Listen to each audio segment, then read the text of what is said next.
Namaste. I am Pooja Marathe, consultant nutritionist and lactation professional at KIMS Cuddles, Secunderabad.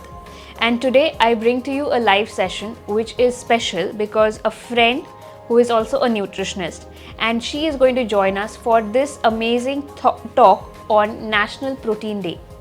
We all know that Indians are vegetarian most by choice. And also when our mother tells us to have some good sources of proteins, we choose for a non-vegetarian source, which could be an egg, fish or chicken, over a vegetarian source which could be milk and milk products, paneer, or beans or some sprouts. But when we are choosing these protein sources, maximum time we feel that the quality of protein, the things which we consume, are always questioned. We all know that proteins are helping us to build our body, and also they are required from a growing age perspective. So whether it is an infant or toddler or a school going child or an adolescent, protein requirement is always being talked about. But do we really consume those quality proteins? So joining with me is Dr. Ambika Niranjan. Hello, and she is a nutritionist. She is a lactation professional and she has been in this field for more than a decade. So with her expertise, we are going to start with these live sessions, and I welcome to you for this chat, and I am amazed to thanking you for you have joined us live for this session. Thank you so much. I feel glad that I'm a part of this session. Thank you so much, Pooja. Right. So Dr. Ambika, could you tell me something about yourself, please? I am a nutritionist and a clinical dietitian. And I've been practicing privately for the last 8 years, but yes, I experience of 10 plus years. And I'm also a lactation counselor for the last 1 year. And I've been helping people overcome their health issues and like whatever health problem they have, be it diabetes, hypertension, obesity or whatever, trying not to use supplements or medicines. Right. It's mostly with food. Correct. Because I believe that your pharmacy lies in the kitchen. Okay, and I've been trying to apply that, and I've been applying it, and I've catered to 1,000 plus people till date. Right. Successfully. These are like people who have enrolled under me, but otherwise I have worked with at least 5,000 plus people till now, and it's been an amazing journey, and that's keeping me going forward.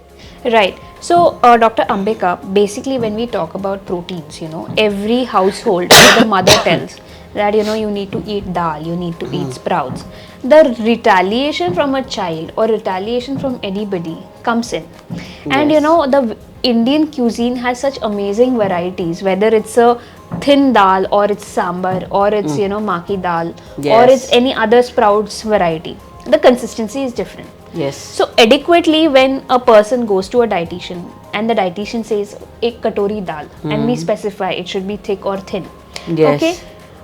People question themselves, am I getting really adequate amount of protein? So how would you say us that the sources of, how do we choose on the sources of proteins, number one, and what should be the quantity of consumption? Okay. Now, one thing I want to tell is that people, have a misconception.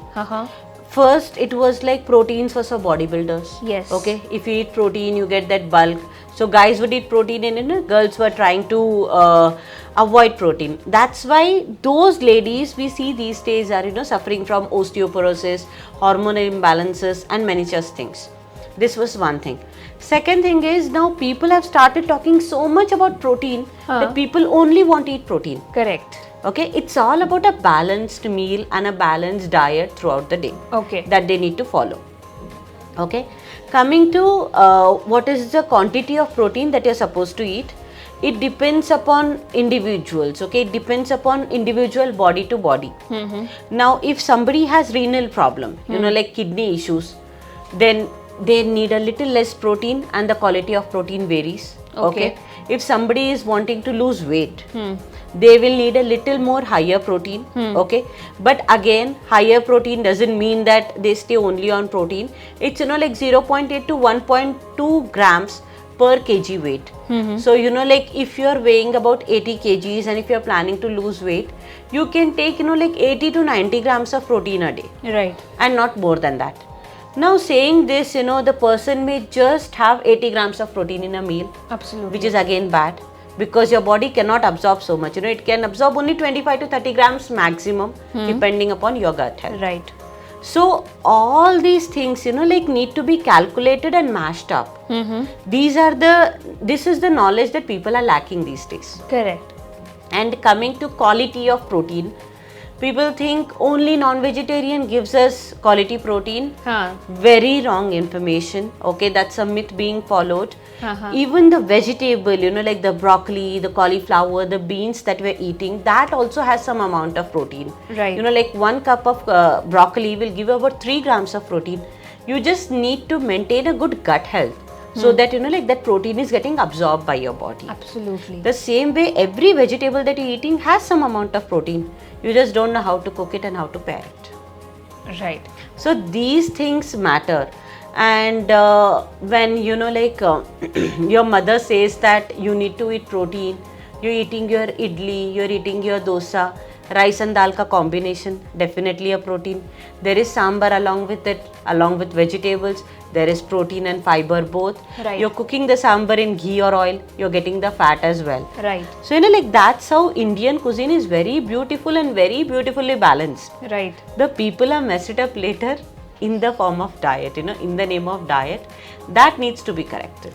Okay, so when we are talking about diet, diet actually means like, do I eat this or do I eat that?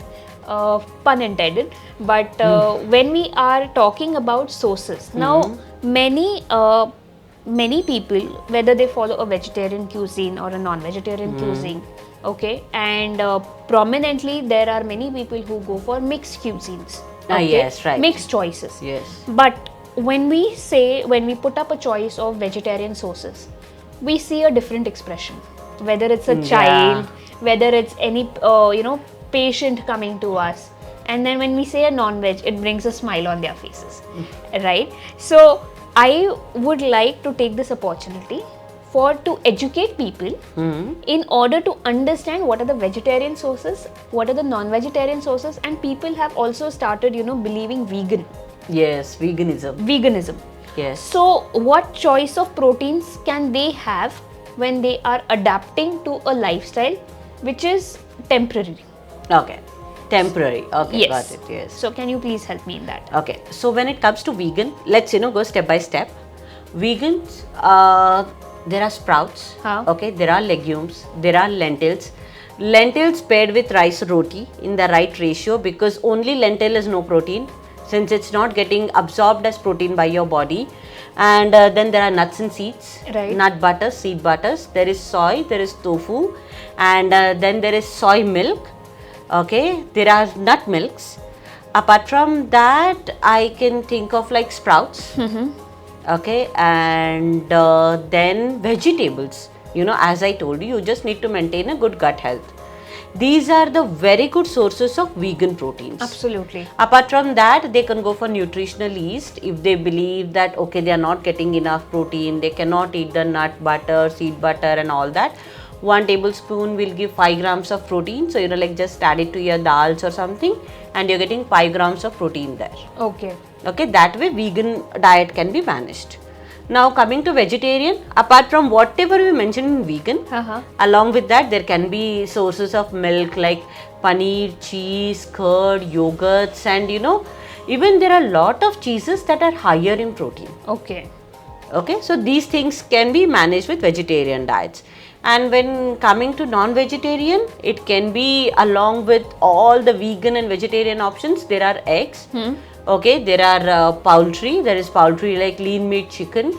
Then there are fishes, but white fish and not the red fish. Red meat is to be avoided because that is very high in animal cholesterol. That is something we always suggest that you should avoid. Right. And there are varieties of meats that are available these days that are leaner. Okay. And beans is there, like beans, butter are there. There are many things that you can do, and a simple thing that anybody can eat and can be stored in their refrigerator is something like hummus. Very easy to make at home. Okay. A shelf life of 15 to 20 days if preserved well, and good to eat. 1 tablespoon will give about 2 grams of protein. Okay. And nobody stops at 1 tablespoon. Right. So, like 4, 5, 6 grams of protein you are getting as a snack. Along with vegetables, you are filling yourself and you are getting protein, fiber and carbs over there. Right. That's how, like things should be managed and balanced well. Right. But at a given point of time, when I used to counsel mothers, or you might be counseling mothers, when we are talking about diet, especially for a child who is growing between the age of 0 to 18, Yes. even if they go to a doctor, they're like, sir or doctor, can you suggest me any supplement? Okay, that is one thing. And when they come to a dietitian, if the child is very healthy, they also ask, ma'am, can we give any kind of a supplement? I don't want to name the brands, but I want to make this point over here clear, that are these supplements really required? Understanding that we are not treating the child medically for any other condition. Yes. This can be the disclaimer out over here. But in future, are we making the kids addictive towards these supplements? That is number one. And do we really require these supplements? Number two. Yes. One thing is, do we really require the supplements? No. But why are mothers requesting for supplements? I'll give you one simple example. Okay. Now a mother comes and says, my kid, can eat very little dal. Yes. How is he going to get protein? Yes. We'll need supplement for him. Now, my point is, dals can be presented to the kid in different ways as well. Basically, they do not know that at what age can the kid take liquid food, solid food, semi-solid food, lumpy foods and then solid foods. Correct. Okay, these transitions are something that the mother is unaware of. Right. And because of this, the kid is staying away from a lot of textures, Right. sometimes turning into a picky eater. Okay. That is when, like supplements come into picture, because the kid is not growing healthy. Right. If the mother is taught about how can we balance the meals, how can we give protein rich foods to the kid, then the kid will not need any supplement, be the mother be a vegetarian, vegan or non-vegetarian. Absolutely. They just need to be educated about it. And are we making the kids addictive? Yes, definitely. If you are serving the kid, like the kids do what they see. They, they replicate us, they mimic us. So if the mother is taking a scoop of protein powder, mixing it into water or milk and giving it to the kid, that's what the kid is learning. Yes. And next, the kid knows, okay, my food should be coming from the dabba. Yes. And we are, like making their gut so bad and addicted to that ready protein, that tomorrow these proteins might not be easily absorbed by their body. Absolutely. So it starts right from birth. Now, like the mothers whose kids are like 4, 5 years old, you need not be upset. You can start it even now.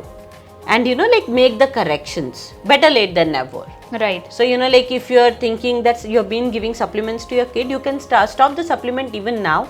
Approach a qualified dietitian and see, what works best for your kid. Because there are many options that kids are unaware of. Yes. And also when it comes to challenge, when the kid is having good amount of protein in her diet, whether it's a vegetarian or a non-vegetarian, the child is full. That's what I have seen as a change, in us also. If we are having good amount of proteins, we are satisfied. Yes. We don't have that sugary craving, yes. or a sweet tooth craving post our meals.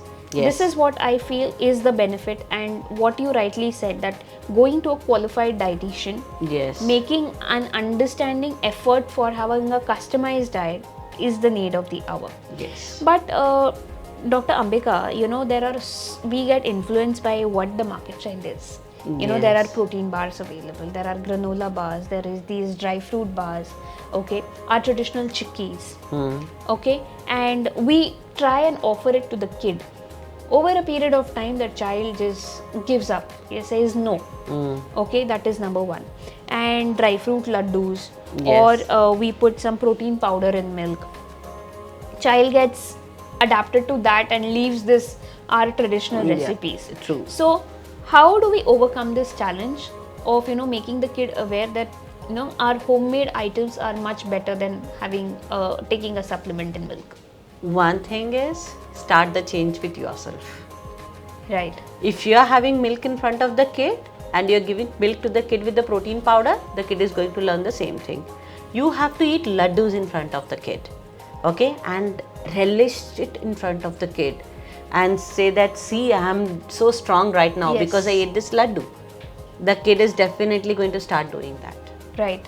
If you want the kid to eat green leafy vegetables or bhaji or something like that, the kid will eat too. Like a small instance is, recently my husband, I have a 23-month-old kid, okay, and my husband was sitting with my kid and my kid was eating, and my kid said, remove that kadhi patta.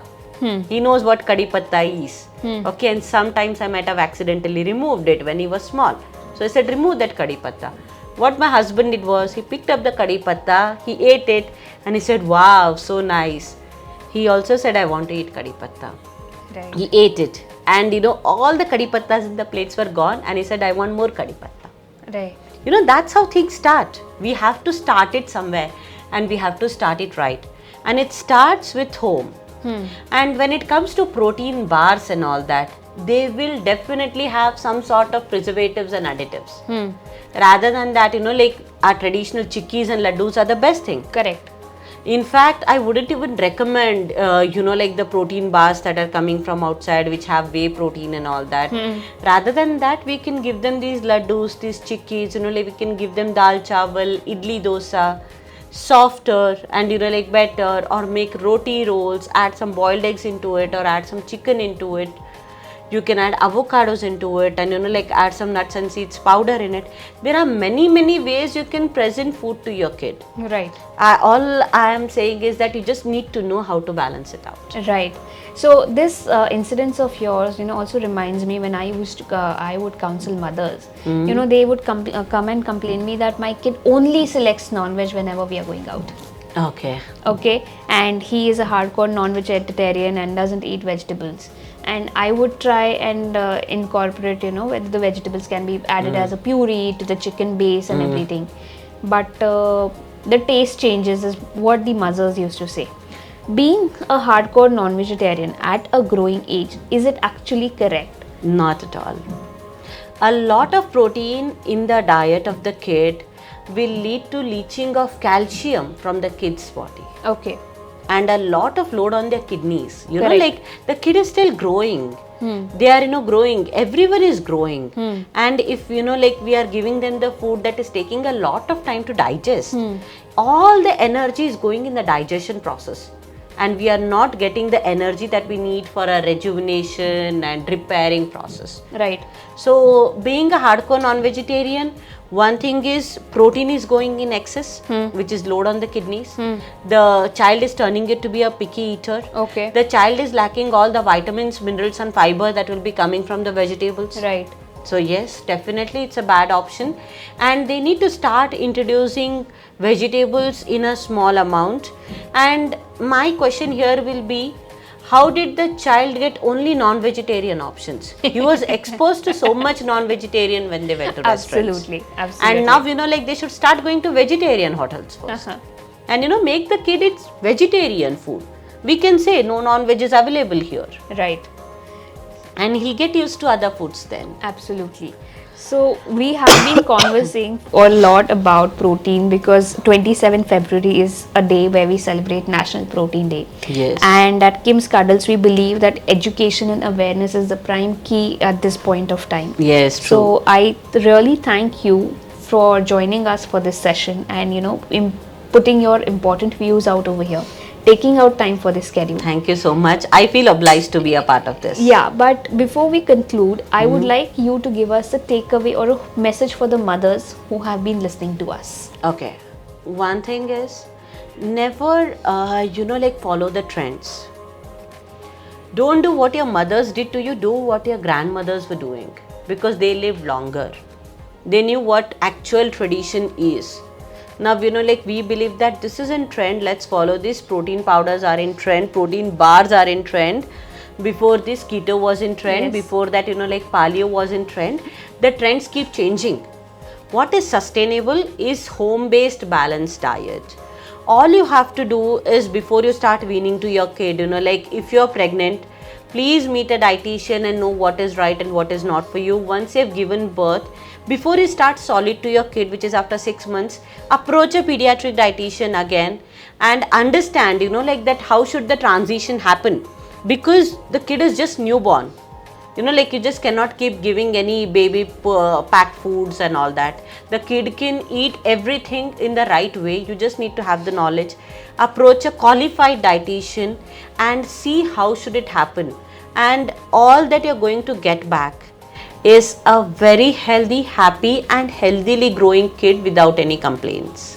Absolutely. This is the very important message that, if you concentrate of your child's eating from 6 months to 24 months, yes, definitely the outcome is going to be long lasting till the age of 18 years, where the child will not be a fussy eater, will not be complaining, and would follow you as your role model. So ultimately what we are trying to say is we also need to change with the times, and we are also evolving as parents. So with this thought process, I would like to thank the entire viewers over here for joining us for this session. And if you have any comments, you can please put it in the comment section. Do like, share and subscribe to our channel, and we will be bringing on more such guests for having an educational perspective, because we believe that holistic health management is something the need of the hour. Thank you for joining us. Thank you.